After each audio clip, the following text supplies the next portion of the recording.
Côté de la vaccination, près d'1,5 million de Français ont reçu au moins une première dose de sérum. 45 000 ont bénéficié des deux, mais toujours des difficultés d'approvisionnement. L'Union européenne a ainsi exigé et obtenu qu'AstraZeneca fournisse 30% de doses supplémentaires par rapport à la semaine dernière, soit 40 millions au total.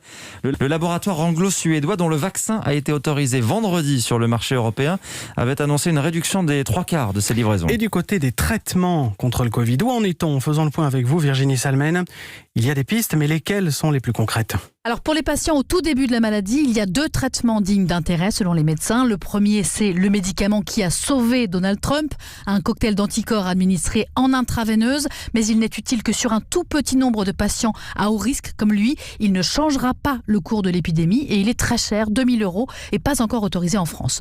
Le second, c'est la colchicine, un médicament ancien, bien connu, qui ne coûte que 2 à 3 €. Le traitement le plus porteur d'espoir à ce jour, selon le professeur Bruno Megarban, chef du service de réanimation de l'hôpital Lariboisière à Paris. Lui, effectivement, s'il réduisait très significativement les risques, comme démontré dans l'étude, il peut avoir un intérêt pour modifier les taux d'hospitalisation. Mais pour le moment, une seule étude bien conduite. Avantage, c'est qu'il est connu de tous les médecins, il est en pharmacie. Petit inconvénient, quand même, quelques effets secondaires, notamment digestifs. Donc il n'est pas anodin. Tous les traitements dont on parlait au début de l'épidémie, l'hydroxychloroquine, l'azithromycine, les antirétroviraux, le remdesivir ont été écartés. Ils n'ont pas prouvé leur efficacité.